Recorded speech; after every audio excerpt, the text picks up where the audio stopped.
여러분, 오늘 예수님은 마지막 비유의 말씀으로 하나님의 나라와 심판에 대한 교훈을 마무리하고 있습니다. 이제 다음 장부터는 예수님의 이제 십자가의 길에 관한 이제 죽으심과 부활에 대한 말씀으로 그렇게 이어지고 있습니다. 오늘 예수님께서 들려주시는 마지막 비유는 양과 염소의 비유로 우리에게 말씀해 주고 있습니다. 우리 그 말씀 다시 한번 보겠습니다. 31절에서 초반절 31절에서 33절까지 말씀입니다. 31절에서 33절까지 말씀 우리 같이 읽습니다. 시작.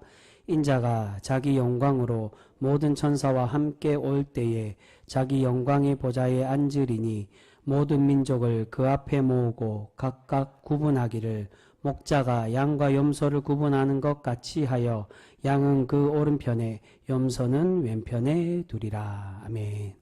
예수님께서 재림하실 때에 구원하시고 심판받는 사람들을 구분하실 것인데 이것을 양과 염소를 구별하듯 그렇게 구별하시겠다라고 말씀합니다. 여기서 먼저 우리가 오해하지 말아야 할 것은 양은 선하고 염소가 부정한 것이기 때문에 그렇게 구별하는 것이냐? 그렇지는 않습니다. 단지 이것은 비유로 말씀하시는 것이라고. 그래서 양과 염소를 구별하는 것 같이 너희도 그렇게 하시겠다라고 말씀하고 있습니다. 이것은 두 동물이 원래 타고나게 처음부터 유대인들이 생각할 때 정결한 동물과 또한 부정한 동물로 그렇게 정해져 있기 때문에 그들을 그 정해져 있는 대로 구별하신다. 그걸 말하는 게 아니라 이 동물을 구별하게 되는 이유가 자연적 법칙에 따라 이 동물이 나누어지는 것을 보고 예수님은 지금 말씀해 주고 있습니다. 먼저 33절에 양은 오른쪽에 염소는 왼쪽에 두시겠다라고 말씀하는데 지금 무슨 말입니까? 당연히 오른쪽에 둔다는 건 의로운 것, 하나님의 구원을 의미하고 왼쪽에 두는 것은 부정한 것, 심판받는 것을 의미하고 있습니다. 그래서 양은 오른쪽에 두어서 의로운 곳, 구원받는 사람이라고 그렇게 상징하고 왼쪽에 염소를 두어서 부정한 것, 심판받는 사람으로 그렇게 나누시는데 그 이유가 사실 이제 표면적으로 이 두 동물의 색깔이 어떤 색입니까? 양은 보편적으로 다 흰색으로 되어 있습니다. 즉 그 색깔로 구별하고 계시는데 이 색깔 때문에 원래부터 양은 선하고 염소는 정결하지 못하고 부정한 거냐? 그걸 말하는 게 아닙니다. 이 주님의 구원받는 자와 구원받지 못하고 심판받는 자를 굳이 이 비유로 구별하려고 하실 때 그들의 색깔과 같이 구별하시겠다는 겁니다. 양은 흰색이어서 그들을 정결한 동물이라고 말합니다. 그리고 염소는 반대로 대체로 검은색이나 갈색으로 되어 있습니다. 특히 이 이스라엘 지방에는 대부분 검은색 아니면 갈색으로 나온답니다. 우리나라는 흰색 염소도 있지만 그 동물의 색깔대로 예수님은 그렇게 나누십니다. 지금 예수님께서 양과 염소를 선하고 악하게 구별하시는 기준이 외형적인 의미, 정결을 의미하는 흰색과 또한 부정을 의미하는 검은색으로 그렇게 구별하십니다. 그런데 이것을 구별하는 이유가 있는데 그 구별하는 이유가 목자들이 밤에 양과 염소를 구별하여 두는 것으로 그 자연 섭리 법칙대로 그렇게 나누신다는 겁니다. 여러분, 염소는 양보다 추위를 많이 타는 동물이라고 이야기합니다. 그래서 밤이 되면 어떻게 하냐? 추운 이 온도가 떨어지는 밤이 되면 목자들은 양은 밖에 두어도 되지만 염소는 우리 안에 더 따뜻한 곳으로 그렇게 이 두 동물을 구별해서 그렇게 나누게 된다는 겁니다. 이렇게 자연의 법칙대로 목자들이 구별하듯이 지금 예수님은 이 둘을 구별하신다고, 그들의 색깔대로 부정과 정결로 구별하시겠다라고 그렇게 말씀해 주고 있습니다. 그런데 오른쪽에 있는 구원받는 양은 어떤 사람이라고 말씀하십니까? 선행을 행하는 사람이라고 우리에게 말씀해 주고 있습니다. 우리 그 말씀도 읽겠습니다. 34절에서 36절까지 말씀입니다. 34절에서 36절까지 말씀 같이 읽습니다. 시작. 그때에 임금이 그 오른편에 있는 자들에게 이르시되 내 아버지께 복받을 자들이여 창세로부터 너희를 위하여 예비된 나라를 상속받으라. 내가 줄일 때에 너희가 먹을 것을 주었고 목마를 때에 마시게 하였고 나그네 되었을 때에 영접하였고 헐벗었을 때에 옷을 입혔고 병들었을 때에 돌보았고 옥에 갇혔을 때에 와서 보았느니라. 아멘. 예수님께서 이 구원받는 자, 오른편에 있는 양과 같은 하나님의 구원의 백성이 이렇게 주님께 선행으로, 선함으로 주님을 섬기고 그렇게 선한 행동을 했다는 겁니다. 그런데 이런 칭찬받은 이 의인들이, 이 사람들이 예수님께 도리어 질문합니다. 자신들이 생각할 때는 주님을 그렇게 대접한 일이 없는데, 아무리 생각해도 그런 적이 없는 것 같은데 어떻게 해서 우리가 주님께 선행을 행했냐라고 그렇게 질문을 하고 있습니다. 그때 예수님은 다시 이들에게 대답해 주고 계십니다. 그 말씀 40절 말씀입니다. 40절 말씀 같이 읽겠습니다. 시작. 임금이 대답하여 이르시되 내가 진실로 너에게 이르노니 너희가 여기 내 형제 중에 지극히 작은 자 하나에게 한 것 같이 곧 내게 한 것이니라 하시고. 아멘. 주님은 자신에게 직접 선행을 한 것은 아니지만 누구에게 했다고 말합니까? 지극히 작은 자, 즉 어려움에 처해 있고 위로가 필요한 이들에게 선행을 베푼 것이고 나를 섬긴 것이라고 그렇게 말씀하여 주십니다. 그리고 이어서 어떤 이야기로 이어주십니까? 이 모습과 반대로 왼편에 있는 사람들, 즉 하나님의 심판받는 사람들은 구원받는 이들과 반대로 작은 자를 섬기지 않았기에 하나님께 심판받는다라고 말씀하십니다. 우리 그 말씀도 보겠습니다. 45절 46절 말씀 우리 같이 읽겠습니다. 시작. 이에 임금이 대답하여 이르시되 내가 진실로 너에게 이르노니 이 지극히 작은 자 하나에게 하지 아니한 것이 곧 내게 하지 아니한 것이니라 하시리니 그들은 영벌에 의인들은 영생에 들어가리라 하시니라. 아멘. 그 이전에 45절 이전에 44절까지 똑같은 이야기를 하십니다. 너희가 왜 심판받고 책망을 받느냐? 하나님의 선함으로 주님을 섬기지 않았다는 겁니다. 그러자 이 왼편에 염소와 같은 하나님께 심판받고 구원에 이르지 못하는 사람들이 따져 묻습니다. 언제 우리가 주님을 섬기지 않았다라고 그러냐?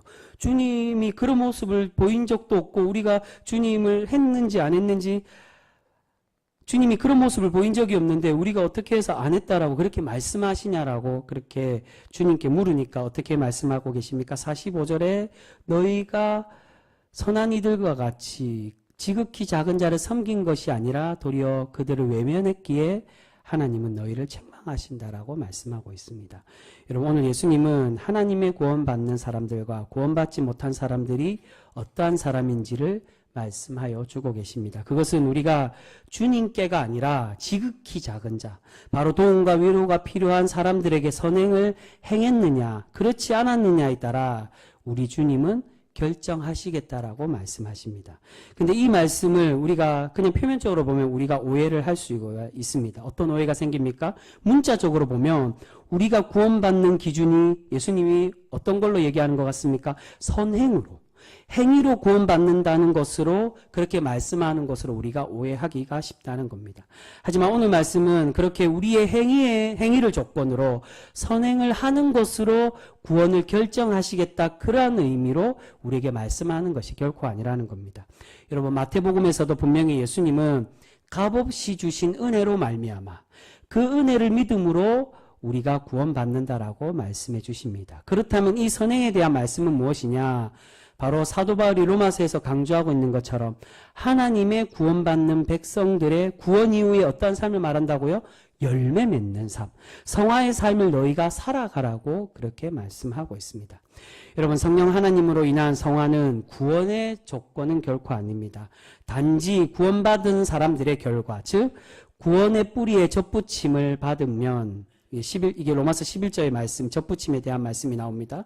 구원의 뿌리에 젖붙임을 받으면 선한 나무로서 그렇게 이제는 절붙여서 돌 감람나무가 이제 참 감람나무와 같이 그렇게 자라고 성장하게 되는데, 근데 붙어만 있으면 되는 것이 아니라 무엇을 맺어야 된다고요? 하나님의 선한 열매, 성령의 열매를 맺어야 한다라고 말씀하고 있는 것입니다. 근데 많은 이들이 오해하는 것이 이미 구원을 받았다면, 즉 내가 택함 받아 의롭다라고 칭함을 받고 주님의 구원의 백성으로 선택을 받았다면 우리가 꼭 성화가 없어도 되지 않느냐라고 생각하는 사람들이 많이 있다는 겁니다.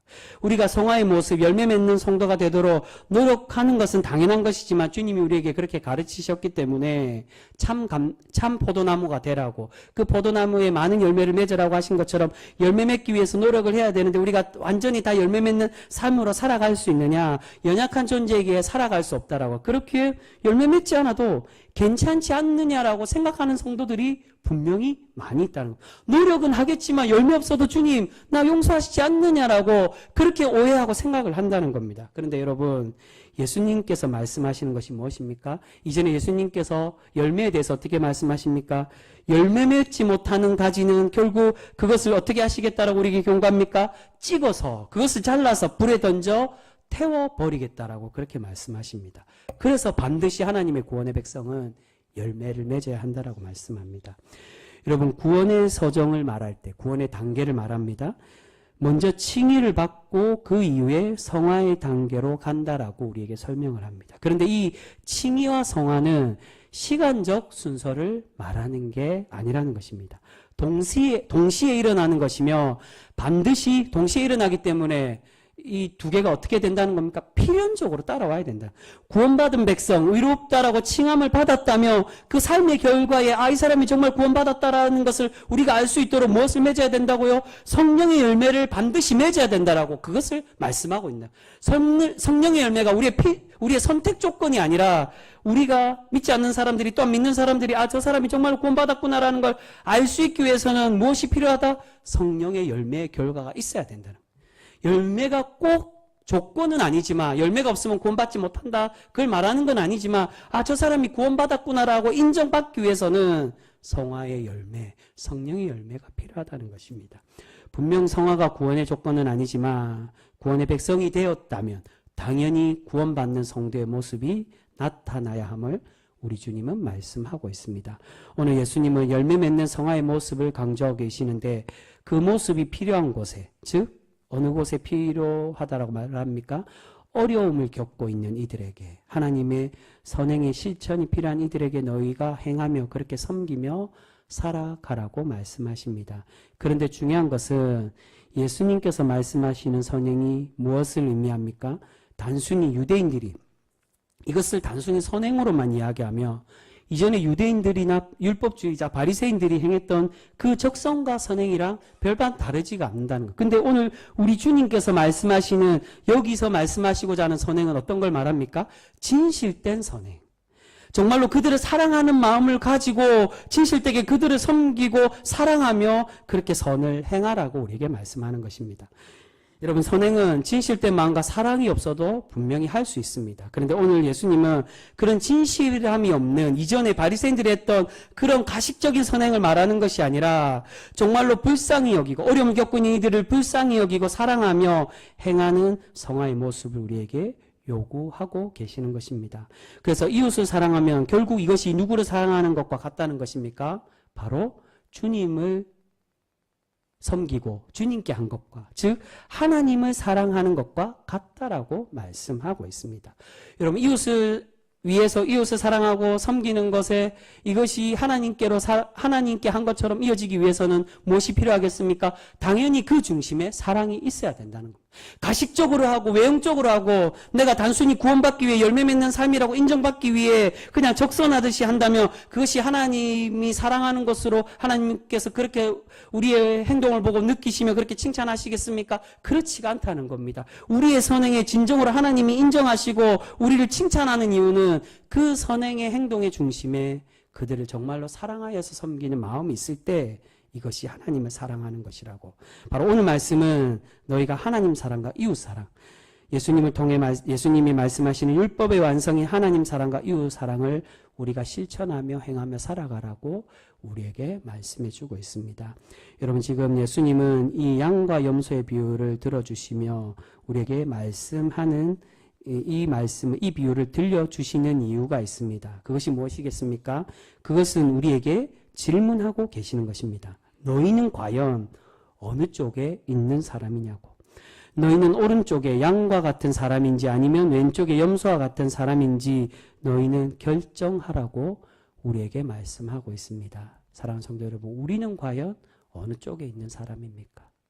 단순히 주님을 사랑한다라고 그렇게 말은 하지만 우리 중심에서는 이웃조차도 사랑하지 못하는 그 이웃의 형상 속에 담겨있는 주님이 우리를 향하신 그 사명과 그 은혜로 이끄시는 삶의 그 열매는 우리는 바라보지 못하고 내가 충분히 예배 열심히 드렸으니 헌금 열심히 드리고 신앙생활 열심히 했으니 난 내 할 일 다 했다라고 생각하는 그런 외형적인 가식적인 신앙생활에 염소와 같은 그러한 좌측에 책망받는 신앙인으로 살아가고 계십니까?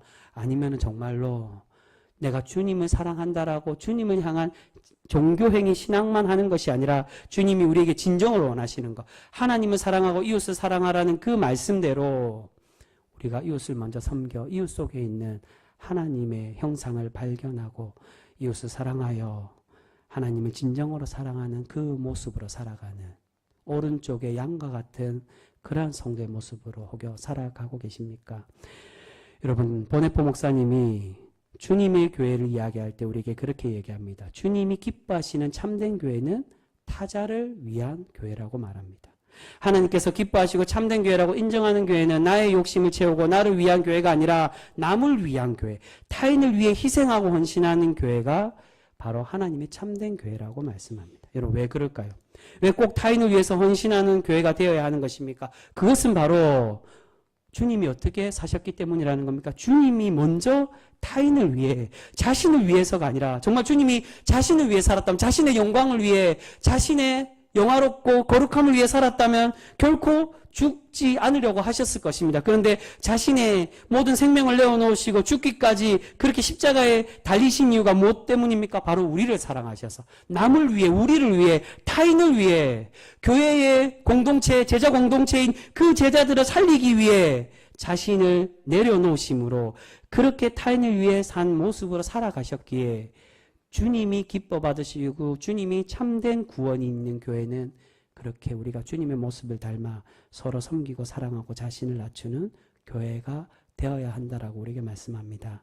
그런데 여러분, 많은 이들이 오해를 합니다. 내가 타자를 위한 교회라고 말하면 그 타자, 그 존중받는 타인이 곧 나라고, 나를 위해 달라고, 내가 원하는 것을 채워달라고 그렇게 요구하는 이들이 많이 있습니다. 여러분, 주님께서 타자를 위해 사셨다는 건 그런 것을 말씀하는 것이 아닙니다. 내가 존중받기 위해서 존재하는 교회가 아니라 자신은 낮아지고 더 어렵고 힘든 상황에 있는 이들을 세워주고 높여주며 섬기고 위로하는 그러한 교회가 진정으로 남을 섬기는 교회, 타자를 위해 헌신하는 교회라고 말씀해 주고 있습니다. 여러분, 새벽기도 때 제가 안도현 시인의 너에게 묻는다라는 시를 잠깐 소개한 적이 있습니다.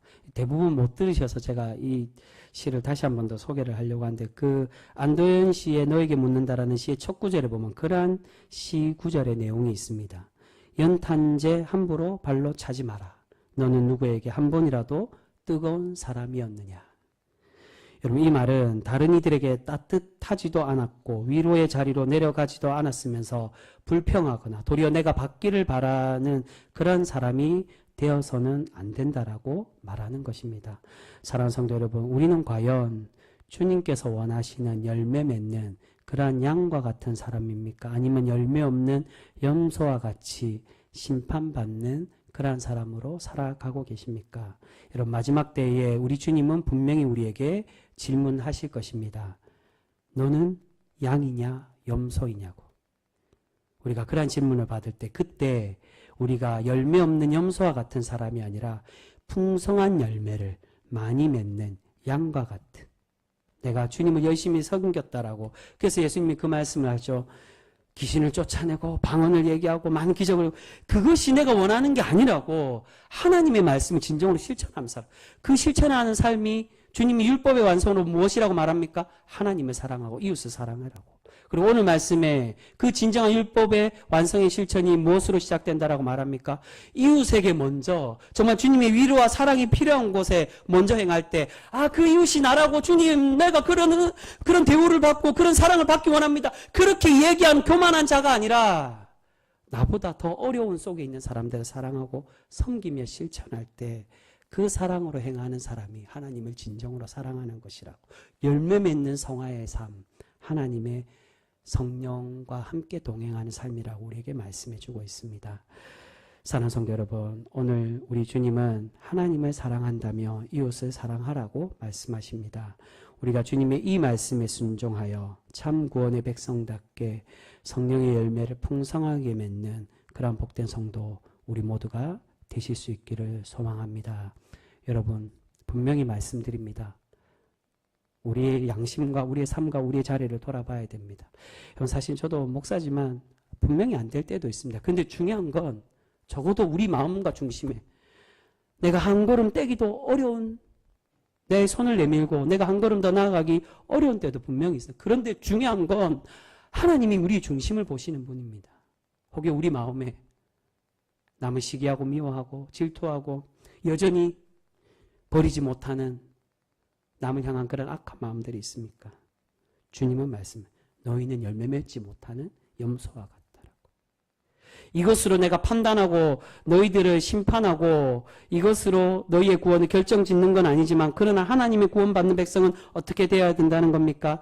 이 성령의 열매를 맺어야 하나님의 진정한 구원의 백성으로 칭함받는 사람으로 그렇게 인정받는 사람이 될 수 있다라고 말씀합니다.